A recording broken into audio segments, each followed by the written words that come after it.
Inamin ni Samantala People's Television at iba pang programang pang-telebisyon ng pamahalaan, muli pong kinilala sa UPLB Gandingan Awards. Ang ulat mula kay Ria Fernandez. Muli na namang nanomina ang People's Television Network sa ilang mga pinag-aagawang parangal ng Gandingan Awards na idinao sa UP Los Baños nitong ika-21 ng Marso. Nominado ang PTV Special Forum Torre de Manila episode at mga hosts na sina Attorney Mark Castrodes, Miss Cathy San Gabriel at Kirby Cristobal sa Best Development-Oriented Talk Show at Best Development-Oriented Talk Show hosts. Gayon din ang personage May 8, 2014 episode at host na si Carla Lizardo para sa Best Women-Oriented Show at Gandingan ng Kababaihan. Finalist naman ang PTV kalaban ng malalaking TV network sa bansa para sa Most Development-Oriented TV station o Gandingan ng Kaunlaran. Sa kanyang mensahe sa Facebook chat, nagpasalamat ang associate producer ng PTV Public Affairs na si Frederick Aquino sa Gandingan Awards.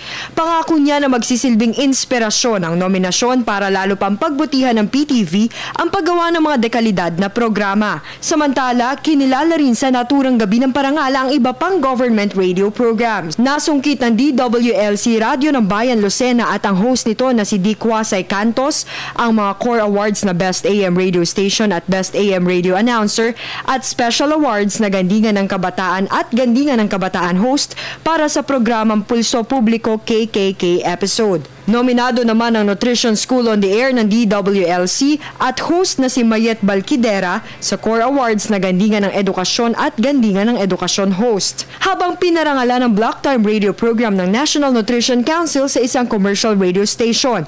Yan ang radyo mo sa nutrisyon na nag-uwi ng Core Award na Best AM Radio Program. Ginawaran din ng Best AM Radio Program hosts si Health Assistant Secretary at NNC Executive Director Bernie Flores kasama ang kanyang co-host na si Rod Marcelino. So we embarked on this. Siguro 2008 kami nag-start. So mga 5 years pa lang ang radyo mo sa nutrisyon.